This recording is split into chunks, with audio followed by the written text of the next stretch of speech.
Hello बच्चों, नमस्कार। आज के क्लास में हम लोग देखने वाले हैं क्लास 8 हिस्ट्री का चैप्टर नंबर 4, जिसका नाम है बाबू आदिवासी डीकू और एक स्वर्ण युग की कल्पना। और प्यारे बच्चों, आज के क्लास में हम लोग इस चैप्टर का सभी प्रश्न उत्तर देखेंगे, ठीक है ना। सभी प्रश्न उत्तर को देखेंगे। तो चलिए बच्चों, क्लास को हम लोग स्टार्ट करते हैं। प्यारे बच्चे, तो आप लोग चैनल पर पहली बार आए हैं तो सब्सक्राइब कर लीजिएगा और वीडियो को लाइक कर लीजिएगा। देखिए प्यारे बच्चों, आप लोग का यहाँ से क्वेश्चन आंसर स्टार्ट होता है और क्वेश्चन क्या कहता है हम लोग इसको समझते हैं। तो देखिए बाबू, फर्स्ट क्वेश्चन कहता है रिक्त स्थान भरिए। आपको रिक्त स्थानों को भरना है, खाली स्थानों को। फर्स्ट क्वेश्चन कहता है अंग्रेजों ने आदिवासियों को डैश के रूप में वर्णित किया। तो बच्चों, अंग्रेज जो थे आदिवासियों को असभ्य के रूप में वर्णित किए थे। तो बच्चों लिखिएगा असभ्य। ओके, आइए दूसरा कहता है झूम खेती में बीज बोने के तरीके को डैश कहा जाता है। तो बच्चों, झूम खेती में बीज बोने के तरीके को प्रसारण कहा जाता है। तो बच्चे प्रसारण यहाँ पर भर लीजिएगा। आगे देखिए, तीसरा कहता है मध्य भारत में ब्रिटिश भूमि बंदोबस्त के अंतर्गत आदिवासी मुखियाओं को डैश स्वामित्व मिला गया। तो बच्चों पता होगा आपको कि भूमि का स्वामित्व मिल गया था, ठीक है ना। भूमि का स्वामित्व मिल गया था, अर्थात जिसका जमीन है ना उस पर अपना कब्जा कर सकता है, उसका अधिकार मिल गया था। ओके ना। चलो, घ में कहता है असम के डैश और बिहार की डैश में काम करने वाले आदिवासी जाने लगे। तो असम के चाय बागान, असम की चाय बागान और बिहार की कोयला खदान में, बिहार की कोयला खादान में काम करने वाले आदिवासी जाने लगे। तो प्यारे बच्चों, आपको फर्स्ट क्वेश्चन को इसी प्रकार भरना है। क्वेश्चन नंबर 2 आप लोगों के सामने है, सही या गलत बताएं। क में कहता है झूम काश्तकार जमीन की जुताई करते हैं और बीज रोपते हैं। तो नहीं बाबू, ये बात क्या हो जाएगा, गलत हो जाएगा। तो यहाँ पर आप लोग गलत लिख लेना। आगे कहता है व्यापारी संस्थानों में कृमि कोष खरीदकर उसे 5 गुना ज़्यादा कीमत पर बेचते थे। हाँ बाबू, ये बात सही था कि व्यापारी संस्थान में क्या करता था कि कृमि कोष खरीद लेगा और उसका 5 गुना दाम में बेचता था। तो ये बात सही है जी। आगे देखिए, बिरसा ने अपने अनुयायियों का आह्वान किया कि वे अपना शुद्धिकरण करें, शराब पीना छोड़ दे और डायन व जादू टोने जैसी प्रथाओं में यकीन ना करें। ये बात भी बाबू क्या है, सही है। जो बिरसा थे ना, ये बिरसा मुंडा को देवता कहा जाता है आदिवासियों का। ये अपने अनुयायियों का आह्वान किए थे कि वो शुद्धिकरण करे, शराब पीना छोड़ दे ताकि हम लोग विकास कर सके। ओके ना। चलो आगे घ में कहता है अंग्रेज आदिवासियों का जीवन पद्धति बचाए रखना चाहते थे। अंग्रेज आदिवासियों का जीवन पद्धति बचाए रखना चाहते थे। नहीं बाबू, बात गलत है जी।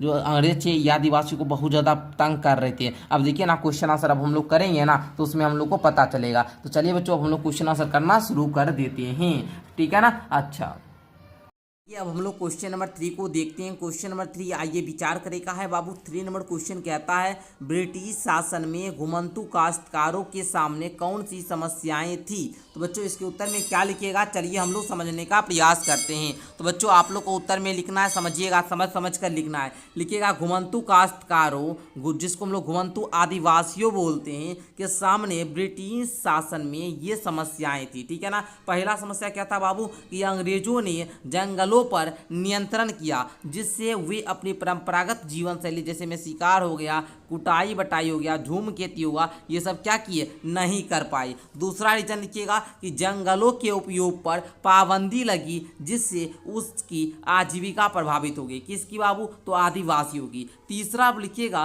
कि उन्हें अस्थाई खेती अपनाने पर मजबूर किया गया, जो उनके लिए नया और कठिन कार्य था, ठीक है बच्चों। चौथा लिखिएगा कि कर वसूली और जमींदारों की बढ़ती दखल ने उनकी जमीनें छीन ली। तो प्यारे बच्चों, यही था आपका उत्तर जो आप लोग को क्वेश्चन नंबर 3 में लिखना था। आई होप कि आप लोग समझ चुके होंगे। देखिए इस प्रकार से उत्तर लिखिएगा तो आपको कहीं भी दिक्कत नहीं होगा। आपके टीचर जो कॉपी चेक करेंगे वो भी खुश हो जाएंगे कि बच्चा बिल्कुल सटीक उत्तर लिखा है। क्वेश्चन नंबर 4 को देखिएगा, कहता है बाबू की औपनिवेशिक शासन के तहत आदिवासी मुखियाओं की ताकत में क्या बदलाव आए थे। तो बच्चों पहले लिखिएगा कि औपनिवेशिक शासन के तहत आदिवासी मुखियाओं की ताकत में निम्न बदलाव आए। क्या लिखिएगा, औपनिवेशिक शासन के तहत आदिवासी मुखियाओं की ताकत में सिर्फ क्या की जगह आप लिख दीजिएगा निम्न बदलाव आए। नंबर 1 देकर लिखिएगा कि पहले मुखियाओं को आदिवासी समाज में सम्मान और अधिकार प्राप्त था। दूसरा लिखिएगा कि ब्रिटिश शासन ने उसकी सत्ता को सीमित कर दिया। ठीक है। तीसरा परिवर्तन क्या हुआ था ताकत में कि अब वे केवल कर एकत्र करने वाले बनकर रह गए। चौथा क्या हुआ था बच्चा कि उन्हें अब ब्रिटिश अधिकारियों के आदेश मानने पड़े और स्वतंत्र निर्णय लेने की शक्ति नहीं रही। ओके। पांचवा लिखिएगा कि उनकी परंपरागत सामाजिक, धार्मिक और प्रशासनिक भूमिका खत्म कर दी गई। आई होप कि प्यारे बच्चों आप लोगों ने क्वेश्चन नंबर जो आपका 4 था इसको भी समझ चुके हैं। पांचवा क्वेश्चन देखिए कहता है दिकुओं से आदिवासियों के गुस्से के क्या कारण थे। दिकुओं से आदिवासी जो गुस्सा था उसका क्या कारण था बच्चों, लिखिएगा आप लोग कि दिकु शब्द आदिवासी द्वारा बाहरी लोग जैसे साहूकार हो गया, जमींदार हो गया, व्यापारी हो गया और अंग्रेज के लिए प्रयोग होता था। आदिवासी इनसे नाराज थे क्योंकि दिकुओं ने उनकी जमीन धोखे से या जबरदस्ती हथिया ली थी। ठीक है। दूसरा, उन्होंने भारी ब्याज पर ऋण दिए और बदले में जमीनें छीन ली। अब बताइए भारी ब्याज में दिया ऋण, उधार रुपया दिया, अब बताइए अब रुपया नहीं लौटा पाए, उससे क्या क्या आदिवासी जमीनें छीन लिया। भाई दिक्कत तो होगा ना।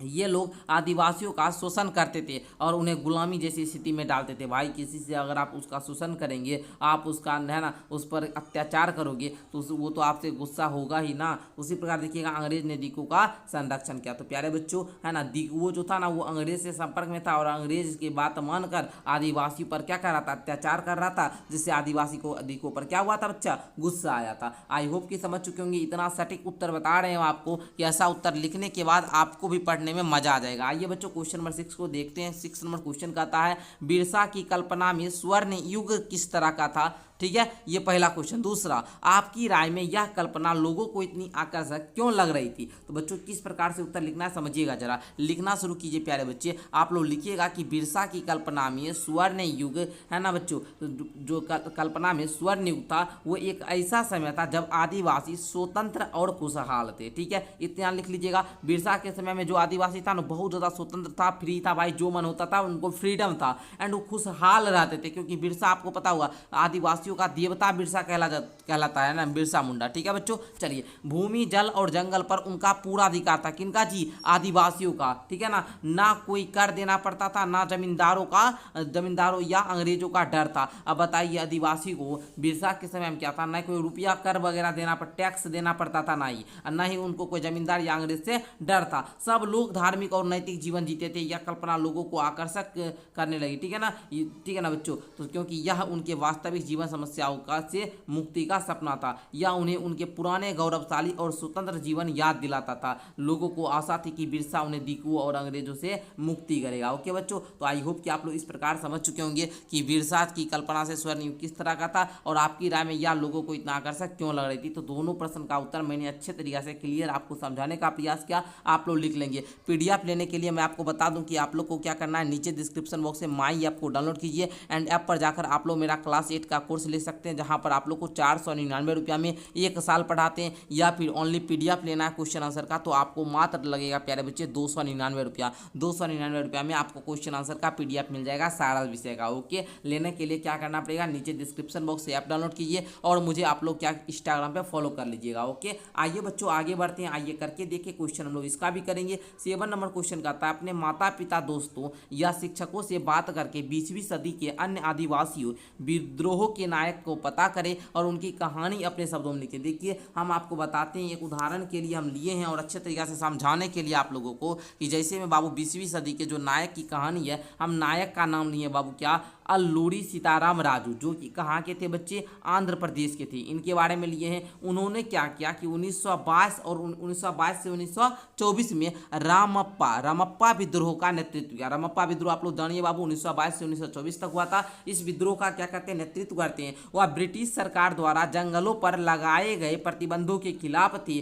उन्होंने गुरिल्ला युद्ध की शैली अपनाई और अंग्रेजों के खिलाफ कई हमले किए। ठीक है, उनका आदिवासियों में बहुत क्या था बच्चा, सम्मान सम्मान था, आदिवासियों को बहुत ज़्यादा सम्मान देते थे। 1922 में अंग्रेजों ने उन्हें क्या क्या गिरफ्तार कर फांसी दे दिया। किनको जी? जो हमारा अल्लूरी सीताराम राजू साहब थे, जो आंध्र प्रदेश के थे। ठीक है बच्चों, तो इस प्रकार आप लोग क्वेश्चन नंबर 7 का भी उत्तर में क्या लिखना है समझ चुके हैं। एंड आइए बच्चों क्वेश्चन नंबर 8 का उत्तर में क्या लिखना है इसको समझते हैं। क्वेश्चन नंबर 8 का था कि भारत में रहने वाले किसी भी आदिवासी समूह को चुने, उनके रीति रिवाज और जीवन पद्धति का पता लगाए और देखे कि पिछले 50 साल के दौरान उनके जीवन में क्या बदलाव आए हैं। तो बच्चों आइए हम लोग इसका भी उत्तर जानते हैं। ठीक है, लिखिएगा उदाहरण हम लोग लेते हैं बाबू, क्या आदिवासी समूह के रीति रिवाज। तो हम लेते हैं उदाहरण के लिए संथाल जनजाति, रीति रिवाज एवं जीवन पद्धति। जो संथाल है ना, झूम खेती करते हैं, वे क्या करते हैं बच्चे? प्रकृति की पूजा रखते हैं। उनके त्यौहार जैसे सोहरा, जिसको हम लोग पशु पूजा बोलते हैं, और बाहा, जिसको फूलों का त्यौहार बोलते हैं, ये उन दोनों का त्यौहार जो है ना, ये दोनों त्यौहार उनका क्या है? फेमस त्यौहार है, प्रसिद्ध है। ठीक है बच्चों,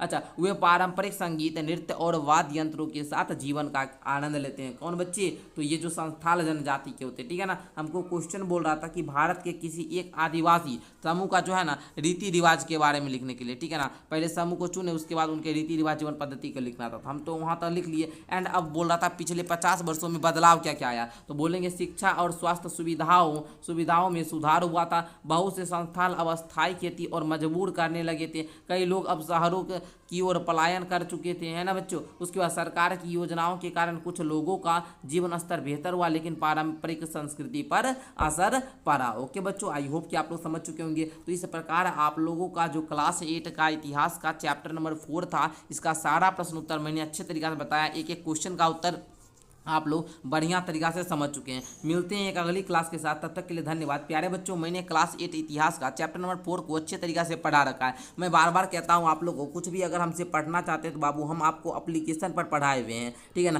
तो ऐप पर जाकर आप हमसे क्लास 8 इतिहास पूरा पढ़ सकते हैं। ज्योग्राफी पढ़िए, सिविक्स पढ़िए, उसके बाद तो साइंस का है बाबू, साइंस पढ़िए, मैथ पढ़िए, इंग्लिश पढ़िए, हिंदी पढ़िए। सारा कुछ पढ़ने का जो फीस है बाबू ओनली 499 में 1 साल पूरा PDF नोट्स भी मिलता है और सारा कुछ पढ़ाया भी जाता है। लेने के लिए क्या करना होगा बच्चा? बैच ज्वाइन करना पड़ेगा। तो मिलते हैं अगली क्लास के साथ, तब तक के लिए धन्यवाद। आप लोग जरूर से जरूर चैनल को सब्सक्राइब कीजिए। हम आपके लिए जल्द ही चैप्टर नंबर 5 का भी क्वेश्चन आंसर लेकर आएंगे और अच्छा तरीका से सटीक उत्तर हम लाते हैं। तो बच्चों जरूर आप लोग हमसे जुड़िए।